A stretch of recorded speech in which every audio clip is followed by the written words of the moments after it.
Hello students, welcome to scholar जिला। मैं Tausif sir. आज हम डिस्कस करने वाले हैं चैप्टर नंबर 4 फाइनेंशियल अकाउंटिंग के एमसीक्यूज। पिछले 3 लेक्चर्स में हमने बहुत सारे एमसीक्यूज डिस्कस कर लिए। चैप्टर नंबर 1, 2, 3 के आप लोगों ने अगर नहीं देखे हैं तो मैं डिस्क्रिप्शन में लिंक दे देता हूं, आई बटन में देता हूं, आप लोग वहां से देख लीजिए और आपके एमसीक्यू की प्रिपरेशन कर लीजिए, क्योंकि ये बार आपका पूरा पेपर 50 मार्क्स का 50 क्वेश्चन आएंगे आपको और आपको पूरा अटेम्प्ट करना है। यहाँ पे कोई ऑप्शन आपको नहीं मिलेगा, तो प्रिपरेशन आपको अच्छा करना है।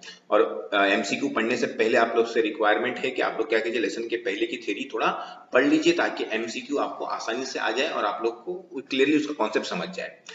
और भी बहुत सारे टॉपिक्स पे मैं वीडियो बनाऊंगा। अगर आप लोगों ने उसका सपोर्ट किया, अच्छे से शेयर किया, तो मेरी कोशिश रहेगी कि आपके सारे सब्जेक्ट्स कवर करने की कोशिश होगी। एमसीक्यू के जितने भी चैप्टर के आपके सब्जेक्ट्स हैं, सब चैप्टर्स के सारे एमसीक्यू बनाने की कोशिश होगी। अगर आप लोगों ने ज्यादा शेयर किया वीडियो, तो आपसे रिक्वेस्ट है कि वीडियो को थोड़ा शेयर कीजिए ताकि ज्यादा लोगों तक पहुंच सके। तो चलिए स्टार्ट करते हैं lesson number 4, under writing commission.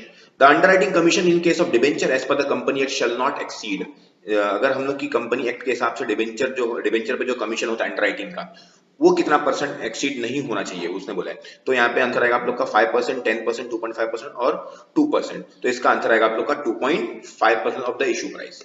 ठीक है, इसका आंसर क्या है आप लोग का 2.5% ऑफ द इशू प्राइस। तो 2.5% से ज्यादा होना नहीं चाहिए। As per the SEBI guidelines the underwriting commission on issue of shares. SEBI guidelines के हिसाब से अंडरराइटिंग कमीशन इक्विटी शेयर्स पे कितना होना चाहिए, मतलब कितना एक्सीड कितना होना चाहिए, तो वो भी आपका 10%, 5%, 2.5% और 2%। तो इसका भी आएगा आप लोग का 2.5%, सेकंड का भी। थर्ड देखेंगे आप लोग, the underwriting commission in case of 4 lakh preference share capital subscribe by the public under the ministry of financial guidelines should not exceed. तो अंडरराइटिंग कमीशन किसकी बात कर रहे हैं, वो प्रेफरेंस शेयर से जो कितने के हैं, 4 लाख रुपए के बराबर ना, जो सब पब्लिक ने सब्सक्राइब किया। मिनिस्ट्री ऑफ फाइनेंस ने उसके लिए क्या गाइडलाइन दिया प्रेफरेंस शेयर्स के लिए, तो उसके लिए आएगा आप लोग का 1.5%। ठीक है, उसके लिए 1.5% है प्रेफरेंस शेयर की कंडीशन में। According to company act underwriting commission on share should not exceed. Commission underwriting commission जो होता है शेयर्स के ऊपर कितना एक्सीड नहीं होना चाहिए, तो इसका आंसर है आप लोग का 5%। 5% ज्यादा होना नहीं चाहिए आप लोग का शेयर्स के अंदर। ठीक है ना। आगे इसका आप लोग का स्लैब दिया आपके टेक्स्ट बुक में, आप लोग वहां से पढ़ेंगे तो आप लोग को थोड़ा आइडिया आ जाएगा।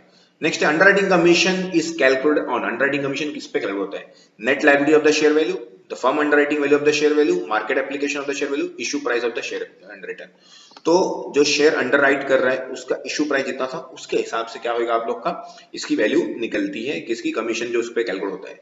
Mark application, sorry unmark application. Unmark application किसको बोलते हैं, फॉर्म अंडरराइटिंग को बोलते हैं। Application issued by the company, application bearing the stamp of the underwriter, application from the public received directly by the company without any bearing the stamp of the underwriter. तो इसका आएगा T. ऐसे application जो public से receive हुए हैं, company directly receive है, जिसपे कोई स्टैम्प किसी मतलब अंडरराइटर का स्टैम्प नहीं था। ठीक है ना, मतलब किस अंडरराइटर के जरिए ये एप्लीकेशन आया है किसी को पता नहीं है। When all the shares are underwritten by the underwriter, जब सारे शेयर्स शेयर्स क्या हो जाएंगे, अंडरराइट हो गए हैं, किसके जरिए, अंडरराइटर ने सारे शेयर्स को अंडरराइट कर लिया है, मतलब सारे शेयर की गारंटी ले लेके हम लोग लेंगे खुद ही, बराबर ना। तो इस कंडीशन को क्या बोलते हैं हम लोग, तो firm underwriting, partial underwriting, complete underwriting. तो इसको क्या बोलते हैं, कंप्लीट अंडरराइटिंग, मतलब कुछ बैलेंस बचा नहीं कंपनी के लिए, पूरा की पूरा अंडरराइटर्स को उन्होंने दे दिया है। Mark application refers to, mark application क्या है, application bearing the seal of underwriting, application bearing the signature of underwriting, application issued by the company. इसका आएगा application bearing the seal of underwriting.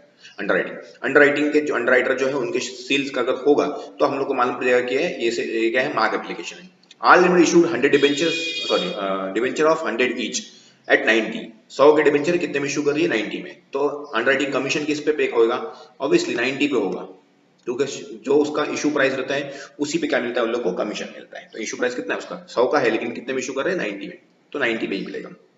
Next है आप लोग का M limit issued share face value of 100, premium कितना है, 20। तो कितने में इशू हो रहा है, मतलब वो 120 में इशू होगा, क्योंकि प्रीमियम इंक्लूड कर रहे हैं उसमें। तो इस पे आप लोगों को कितना मिलेगा, जो कमीशन किस पे कैलकुलेट होएगा, 120 पे कैलकुलेट होगा, बराबर है। चलिए आगे बढ़ते हैं, तो इसका भी डी। 11th आते हैं, when the entire issue is underwritten by one person, his liability will be equal to। जब पूरा के पूरा इशू आप लोग ने क्या करे, सिर्फ एक ही आदमी ले ले, नंबर ऑफ उसकी लायबिलिटी क्या रहेगी, number of shares underwritten, number of shares underwritten minus the share applied by the company, number of shares applied by the company, none of the both. इसका आएगा number of shares underwritten minus कितने shares ने underwrite किया है, उसमें से क्या जितने पब्लिक ने अप्लाई करी वो क्या कर देंगे, माइनस कर देंगे, बचा हुआ क्या रहेगा, उसकी लायबिलिटी रहेगी, क्योंकि उसने गारंटी लेना ना, क्योंकि बाकी शेयर्स अगर अप्लाई नहीं हुए तो उसको लेना पड़ेगा खुद, तो वो उसकी लायबिलिटी रहेगी। तो mark application refers to, mark application किसको बोलते हैं? Application bearing the stamp of underwriter, अभी तो हम लोग कर चुके, रिपीट आया है। अनमार्क एप्लीकेशन रिफर्स टू, अभी हम लोग कर चुके, application from the public received directly by the company without bearing the stamp of underwriter, underwriter का स्टैम्प इस पे नहीं रहता है, बराबर। तो इसका आएगा बी, 13 का बी, हम लोग कर चुके। आगे लिखा देखो अगर जरा क्या है 14 का, the underwriter is entitled to claim remuneration on, underwriter को रेम्युनरेशन किस पे मिलेगा? Issue price of the share underwritten के face value of the share actually purchase, face value of the shares not purchase by him, तो issue price of the shares underwritten, तो उसको क्योंकि जो कमीशन मिलता है उसको इशू प्राइस पे मिलता है शेयर अंडररिटन का, अभी हमने करे ऊपर, उधर कमीशन वर्ड यूज करा था, यहाँ पे खाली रेम्युनरेशन वर्ड यूज करा, इतना खाली कंफ्यूज किया बस। 15 का देखिए क्या है, if the whole of the issue of shares और debentures is underwritten is known as, अगर पूरा के पूरा शेयर्स और डिबेंचर क्या अंडररिटन होगा, तो सिंपल सी बात है, पार्शियल अंडरराइटिंग बोलेंगे कि सोल अंडरराइटिंग बोलेंगे, कंप्लीट अंडरराइटिंग बोलेंगे कि नन ऑफ द अबव, तो इसका आएगा आप लोग का 15 का सी, कंप्लीट अंडरराइटिंग, मतलब पूरा के पूरा किसी ने अंडरराइट कर लिया है, ठीक है ना। If the part of the issue share debenture is underwritten, it is termed, अगर सिर्फ कुछ हिस्सा हम लोगों ने अंडरराइटिंग करने के लिए दिया है तो इसको बोलेंगे पार्शियल अंडरराइटिंग, सिंपल सी बात है, 16 का ए। उसके बाद आता है आप लोग का next, when an underwriter agree to buy definite number of shares in addition to unsubscribed shares, जब अंडरराइटर क्या है एग्री हो गया है कि मैं कुछ भले से कितने शेयर्स अनसब्सक्राइब हो उससे मतलब नहीं है, ठीक है ना, गारंटी लेता हूँ कि इतने शेयर तो मैं खरीदूंगी भले से सब्सक्राइब हो चाहे नहीं हो, तो उसको हम बोलते हैं फर्म अंडरराइटिंग। इसका कंडीशन अलग था, अगर आप लोगों ने क्वेश्चन सॉल्व किए ना आप लोग को पता होगा। According to the company act, the commission payable to underwriter for underwriting shares, shares underwrite करने के लिए कितना है कमीशन जो होता है उसको कितना एक्सीड नहीं होना चाहिए, तो सिंपल सी बात है 5% ज्यादा नहीं होना चाहिए, दोनों मिला के, बराबर ना। इसका एक टेबल है, आप लोग अगर देखेंगे तो हमें मिल जाएगा आप लोग। Commission underwriter, commission for underwriting shares as per the guideline issue by the stock division exchange division of department of economic affairs ministry of also as per the SEBI guidelines should not exceed, तो कितना exceed नहीं होना चाहिए किसके हिसाब से, stock exchange division के हिसाब से और सेबी के हिसाब से, ठीक है ना। तो अंडरराइटिंग ऑफ शेयर्स के लिए तो इसका आंसर था हम लोग का 2.5% ज्यादा नहीं होना चाहिए, 19 का आएगा आप लोग का 2.5%, क्योंकि एक जन का 2.5 दूसरे का 2.5 दोनों मिलाके होते हैं 5%। The underwriting commission in case of debentures of company should not exceed, अगर debentures है तो कितना एक्सीड होना चाहिए, तो उसका भी है 2.5% ही रहेगा, 20 का भी सी। As per the SEBI guideline, commission payable to underwriter for underwriting preference share of debenture up to 5 lakh should not exceed, अगर अप टू 5 लाख तक है तो क्या उसका कमीशन मिलेगा, तो उसका भी क्या है 2.5%, 5 लाख के ऊपर होगा तो कमीशन कम है 2% आता है, ठीक है ना। The underwriting commission case of preference share beyond 5 lakh ऐसा सेबी गाइडलाइन, तो सेबी 5 लाख से क्या हो गया ज्यादा हो गया, ठीक है ना।